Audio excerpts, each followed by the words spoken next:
In the next edition of It's About Money, I'll be talking with Judith Holender Loeb, and our topic is what you should know about elder law. I hope you stay tuned.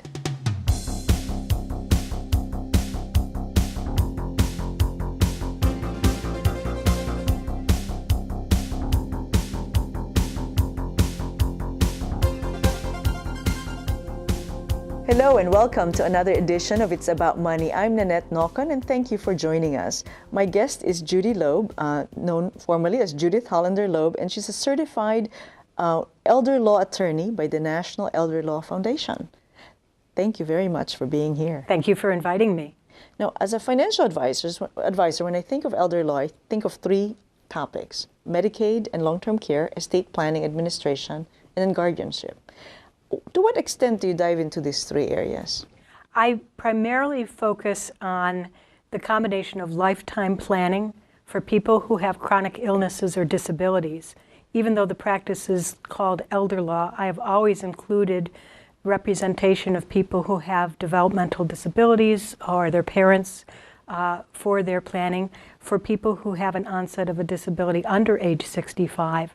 So it's not really an age-based practice as much as a focus on helping people navigate our healthcare delivery system, the healthcare financing system, and figuring out how to obtain services, and then coordinating their lifetime plannings with their estate planning. So I also do the estate planning, but I focus first on the lifetime planning because you have to coordinate the estate planning with the lifetime planning. Sure, absolutely. You need to take care of your living needs before Exactly. thinking we're all going to die, but hopefully much later, but you want to get that in order as well. That's true. And it's such a complex, healthcare and financial system with that, and I'm sure a lot of people. It's really true. The elder law practice really began in the late 80s, which was a time that I had already been in practice for 7 years. I had actually started my law practice as an associate doing healthcare law. I thought I was going to be a tax attorney, but within the tax department of the first firm I ended up in a healthcare services practice within that department. And there started my education in the provider side of healthcare. Back in the early 80s, it was a really exciting time because a lot of health systems, hospitals or nursing homes were creating holding companies and then buying up other kinds of healthcare providers. There was a lot of tax, corporate, regulatory work, and that led to an understanding of reimbursement issues for the providers, and that led to an understanding of Medicare and Medicaid. We also were applauded in the early 90s by the Clinton administration for our cooperative healthcare environment. Unfortunately, that has changed over the years, but it was a wonderful beginning. So I started with provider work, and that began my grounding. That's great. Now, how often do most elder law attorneys get involved with the estate planning side of things? Well, if you want to know exactly what an elder law attorney does, it could be any aspect of probably 23 different legal issues. And anyone who's interested can go on the site of the National Academy of Elder Law Attorneys, www.naela.org. And if you look at the experience directory on the site, you'll see at least 23 different disciplines. I see. So consumers who are looking for an elder law attorney really do need to interview the particular attorney to find out what the focus of their practice is. Mm-hmm. Now, people entered into the elder law field from a variety of different perspectives. Many trust and estates attorneys, because their clients were asking questions, began doing elder law. But their focus may be different from what I started, only because if you come from a trust and estates background, you may not understand or connect with the healthcare system to the same degree that someone who has done healthcare law may. Got it. So it's really good to define what it is that one is looking for their needs. Some people are just looking for asset preservation planning, large gifting, and that is certainly something that trust and estates attorneys do, and they could call themselves elder law attorneys as well. But my focus is really on helping a client at a particular stage in life, looking holistically, globally at the legal issues where they happen to be, what those issues will actually require legal planning. So I can find that I get calls from people who are still working, under retirement age, concerned about estate planning. But if I ask them, is there a chronic illness in the family? Do you have an adult child who has a disability that you're concerned about? Or they say, well, I've just helped my family, my parent, get into a nursing home, and I'm concerned about the same issues. I don't want to end up in a crisis. Then I suggest we start with the lifetime planning, even though there's no identifiable illness involved. So it's really a matter of asking questions and identify, because sometimes people don't know what they don't know. Exactly. So asking questions. They really, you know, and even with all of the sound bites out there, unfortunately, because of the time constraints, media has to do sound bites. True. And people talk over the fence to their neighbor, and they think that what is good for their neighbor is going to be what they need. So, and that's not always true. Every person is in a different situation with different goals and different needs. So it's really important to tailor the planning according to that individual. And so actually someone could get into an authorized practice of law by giving a neighbor advice over the fence, right? Tell me about that. Does that happen a lot? Well, the unauthorized practice of law has been a law on most states' books. Obviously, I'm licensed in New York. I can only speak for New York. But the New York judiciary law has always had a statute provision that says that if you are operating legal services and holding yourself out as a legal advisor, but you have not been admitted to the bar, then you are practicing without a license. The law is designed to protect consumers from getting advice from people who do not have the education and background and the scrutiny of the Office of Courts Administration to be admitted to the bar. Elder law is now a mature practice. It started essentially back in the late 80s, and I've been involved since that time. The problem that I'm seeing now is that because it's a great need in the community for people to understand some of their rights, and they have questions, consumers will ask everybody and anybody questions concerning access to health care, spending their money for their care, making gifts of property. But the problem is that sometimes the consumers call the lawyer last. That can present a situation where people are actually giving legal advice without a license. And the penalty on the books right now is practicing unauthorized law without a license is a misdemeanor. But there is a bill in our state assembly that has been in discussion for about a year to raise the penalty to a Class E felony. Which could, if you are accused and deemed to have been practicing law without a license, you could end up in jail for up to 4 years. The problem is that there are too many cooks in the kitchen right now, and a little bit of knowledge can be dangerous. So it's really important for consumers to ask questions of a lot of different people first.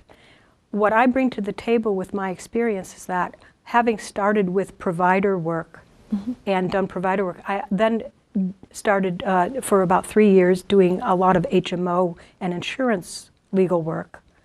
And after 7 years, I looked at my experience and said, what's missing in this circle? And what was missing in the late 80s is that nobody was paying attention to the ultimate consumer of health insurance and healthcare services.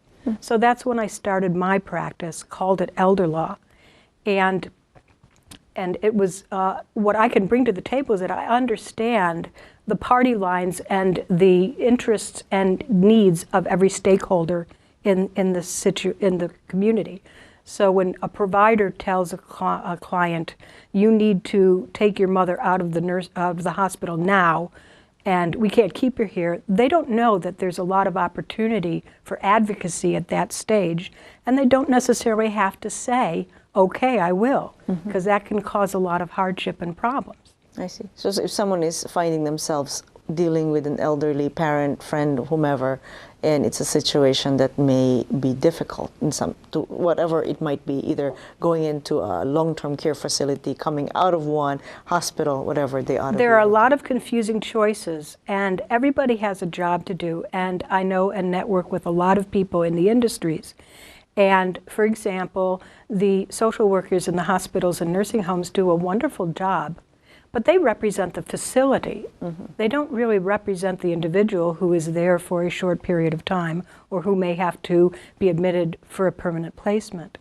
And it's really important that the family learn how to advocate for their loved one and make sure that what they're hearing from the employee of a provider or an employee at an insurance company is really what the client needs. They need to have somebody explain what is this complicated language all about. And I tell my clients, please, I care for you. And if you end up in a hospital, please call me so I can help your family advocate for you. And there are a lot of issues that can help people, one, get the access to care that they need, two, make sure that they have the funding or the insurance pay for it, and three, slow them down so that they can make informed choices about the next steps. Sure, rather than being in a rush and then making some really poor choices there. So, so when we say, we talked about, you said it's not about age in terms of, it's elder law, it's people needing that lifetime care.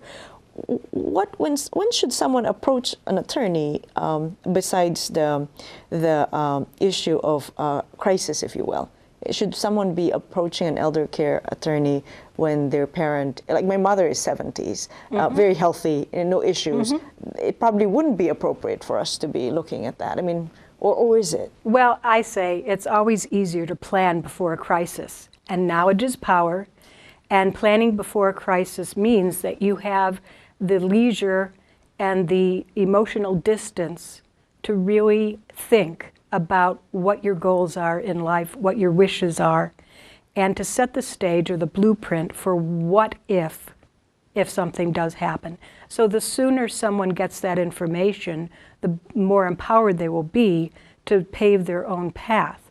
And so it's much easier for me as a legal counselor to tell people, this is your situation right now, and I look at their financials and I look at what estate planning they've done. I say, if you do nothing and this happens, if you need chronic care, there is a progression to where you can get that care. So you have to understand that there are many different providers that you could seek help from. People rarely go from a home into a nursing home. So there's a lot of education involved, and there's a lot of financial and legal planning that can be involved. The sooner you get into that stage, the better off you are. If I had known over the Thanksgiving weekend that a client really could have helped from my services, I would have said, call me. I found out after the fact that someone was discharged, but not back to the family home, because the other partner could not care for her. I see. And the children ended up taking this individual into their home, which was ill-equipped. So we're doing emergency planning after the fact to try to find a proper placement for this woman, and then step back and say, you're in a safe place, you're getting the care that you need now. Now we can look back without the immediate crisis and identify what will be the path she should go down. That's great. That's great. We'll take a quick break. My guest is Judy Holender Loeb, and she's a certified elder care attorney. We'll be right back.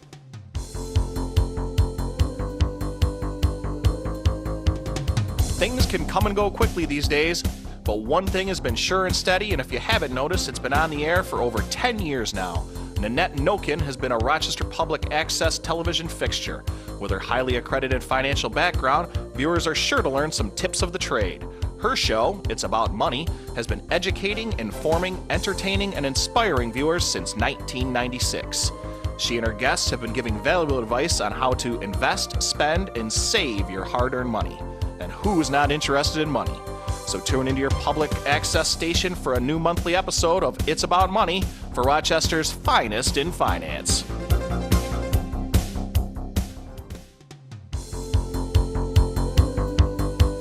And we're back. I'm Nannette Nocon. My guest is Judith Holender Loeb, and she's a certified elder care attorney, and we're here talking about elder care law. And I want to talk about financial resources. Is there a threshold where someone should be approaching an elder care attorney? Someone with very limited resources? Is there or someone with significant, and how do you define that? It typically depends on what the legal issue is. If people are in the midst of a healthcare chronic illness and they are spending a lot of money on their care, they should be thinking about eventually qualifying for Medicaid. And there are a lot of complex rules and eligibility thresholds that they need to understand, and they need to plan ahead because there's a lot of paperwork involved with the application. So it would be prudent to see an elder law attorney to see what the future applicant needs to do, and if there is a spouse, what protections the spouse has. I can't get into the details of Medicaid law right now, but it's really important to get that legal advice before you file an application. So typically, if you've got significant savings, absolutely, you should see a private attorney. If you've really got minimal savings and income, and you're living off your income, and you may have a house, you may be able to get lower cost legal advice from the wonderful legal services agencies that we do have in town. All of them are housed in the Michael Teleska Center for Justice at the corner of State Street and Main Street. And if you call one of the agencies, you may be directed to someone else, but now everything's in the same building, same building where the Monroe County Bar Association is. I see. So the Monroe County Legal Services Corporation, there's Volunteer Legal Services Project, and there are some other agencies as well. So I think what you need to do is call, and you can call the bar for legal service referrals as well. I see. That's actually great. I didn't realize that that's how the Judge Michael Teleska building is. And so that is usually people who would need help may not have the means to get around different locations Exactly, in town. and that was the dream of the whole bar association, and it's come to fruition. They're building a new lobby now, so it's going to be really nice. Oh, very good. But typically I do get calls from people who definitely should come to someone like me, but I also do make referrals to the legal services agencies when people need some preliminary help or guidance because it's less costly and it's fair to those consumers. Right. Do you find abuse, elder abuse quite? Elder abuse is a really significant issue and a problem, and we are very fortunate in Monroe County to have a wonderful gentleman at Lifespan named Art Mason, who has spent his entire career on elder abuse prevention services. And when I have an inkling of an idea that a family is facing these issues, he's the first person I refer to. Sorry, Art, you may get a ton of calls now, but the New York State Coalition on Elder Abuse is now housed through that program. And there's a website that people could find simply by Googling New York State Coalition Elder Abuse. I see. There's a lot of good information.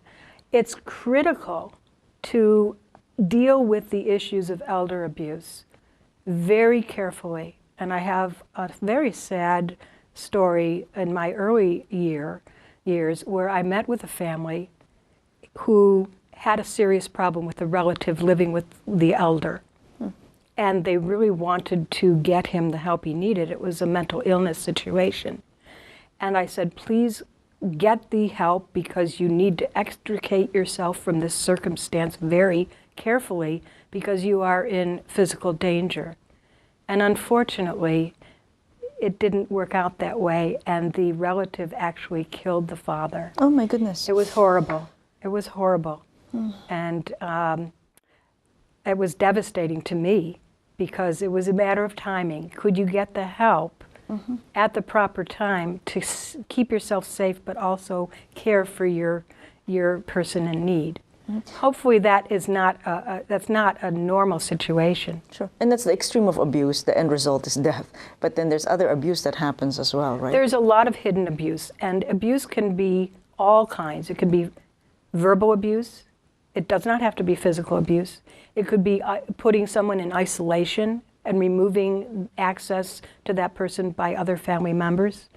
And one of the most significant issues in the area that I practice is financial abuse. Mm-hmm. And that actually segues into an important conversation about the kind of legal work that I do and what legal documents people should have. Mm-hmm. People are allowed under state law to appoint others to represent them when they, in the future, can no longer do certain things themselves. One issue is healthcare decisions. Mm-hmm. That's the healthcare proxy document that takes care of that. But I want to first discuss the power of attorney document, because this is where the state has tried to eliminate or reduce the amount of financial abuse by changing the way the power of attorney document is structured. When we talked ahead of time, you asked who should have a power of attorney, mm-hmm. and actually anyone over the age of 18 should have both a healthcare proxy and a power of attorney, mm-hmm. and both allow you to name someone to be your agent, to act in your stead as if you were there present, to make these decisions. Healthcare decisions under the healthcare proxy, financial and property decisions, contracting, and other financial and legal planning through a power of attorney agent. The issue of elder financial abuse is really a problem, because when people appoint agents under a power of attorney, you are authorizing them access to your funds and your property. So the most critical issue that I counsel clients about is who is going to be your agent? Mm-hmm. And my mantra is, you must really focus on someone who's very responsible, very responsive, someone who has some financial savvy. Mm-hmm. Because you don't want to appoint someone who's going through a bankruptcy, right, or has no way to save him or herself, who has no funds, who's vulnerable, who may need the money and be tempted to take the money for yourself. Right. And so that is the critical ultimate issue when you're dealing with who should you appoint to take over when you can't. And now the power of attorney document actually has instructions to the agent saying, this is not your money. You are a trusted person under this document, and your job is to use the property and money for the benefit of the person who signed the document. Right. And not only do you need to make sure that you do the asset management properly, you have to sign this document too. Right. And that gives a little added protection, at least when you're dealing with third parties, such as brokers, banks, because they'll have the signature of both the person who is appointing you plus the agent's signatures. Yeah, that's brilliant. So it must have, the new power of attorney format must have stemmed from a lot of abuse. It did. And it's even more exacerbated because the state form has a separate document called a rider for specific instructions if you want to make gifts through an agent. Mm-hmm. That is a whole other topic of conversation. Yes. Okay. But there are reasons why you need to preserve your options for the future and allow someone at some point to be able to engage in planning that you would have done yourself through an agent with the authority to make gifts.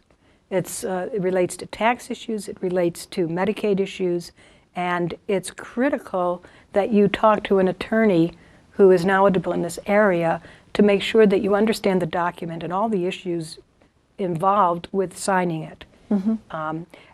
Whether or not we need such a difficult document to execute at this point, I really believe that the state went overboard. It's very difficult now to explain the document and get people to sign it. It's 13 pages long, right, and it's complicated. Right. I don't know if there are any statistics yet, because it's only been on the books for 2 years, whether or not we'll actually make a dent in financial abuse. I see. But it's like you said, someone who's 18 or older, but this new document could help alleviate those kinds of issues in the future. Now, people who have signed powers of attorney before 2009, their documents are still valid, but they should consider having them updated and reviewing them once in a while, because people change. Their circumstances change, and maybe the person that you named as an agent back then or even 10 years ago, if that's how old your document is, should be reviewed to make sure that that's the right person. And the creation of a new power of attorney revokes the previous one? How does The that document defaults to say that it revokes unless you say it does not, or you can be very specific about whether you want any prior existing documents to be still valid. It gets confusing when you start changing your agents.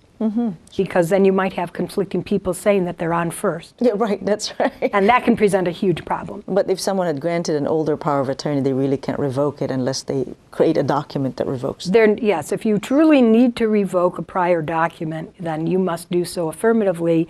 And then there are ways to do that so that it is deemed to be on public notice. I see. Because people forget if those have been filed anywhere. Ah, okay. And third parties can rely on the document until they're told that it's no longer in existence. I see.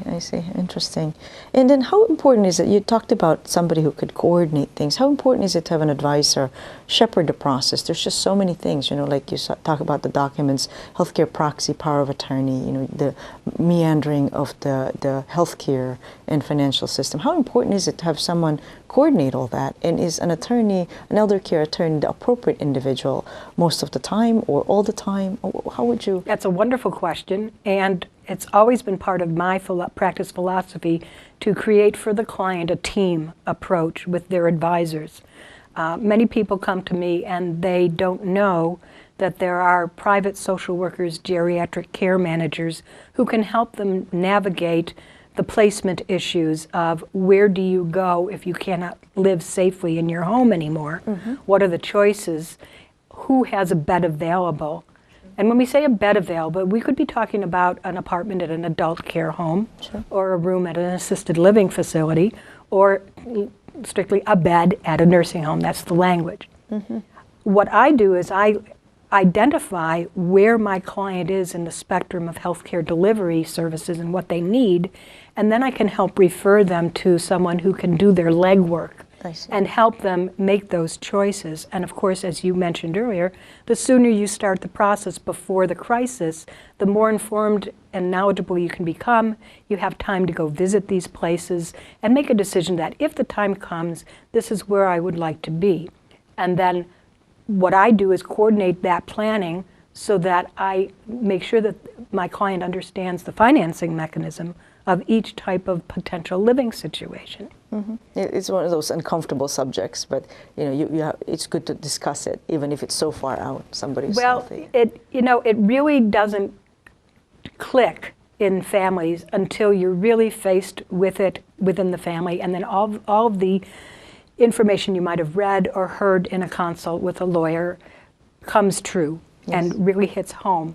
But I have become almost the family lawyer to generations because, remember, my clients are usually already retired. They've already made the retirement election. Some things that they've done are fixed, can't be changed. And when I say, they say, I want my son to come to the meeting, I said, you can have whoever you want. It's a waiver of confidentiality, by the way, but you may. But does he need an appointment after 4 or 5 o'clock? Because is he working? Oh, he's been retired for 15 years. So then that younger generation is saying, well, I need to do this because I don't want my kids stuck having to do something in a crisis as well. So I consider it an education process. My former career was as a teacher, so I am really there to be not just the legal advisor, but educate my clients to the entire environment and help them create the team of the geriatric care manager, the CPA, work with their broker, help them choose trustees if they're going to create trusts, and get the right professional mix. And then make sure that we all communicate with each other with the client's permission so that nobody is veering off the plan without anyone knowing. That's great. That's terrific. I think you're absolutely right. A team approach is great. It's just good to have it coordinated. It's been a real pleasure having you here at the show, Judy. Well, I've really enjoyed it. Thank you for inviting me. And thank you, our guests, for joining us. My guest today is Judith Holender Loeb, and she's a certified elder care attorney. Until next time, I'm Nannette Nocon. Thanks for tuning in to today's show. If you have any questions for It's About Money, please email Nannette at nnocon@aol.com.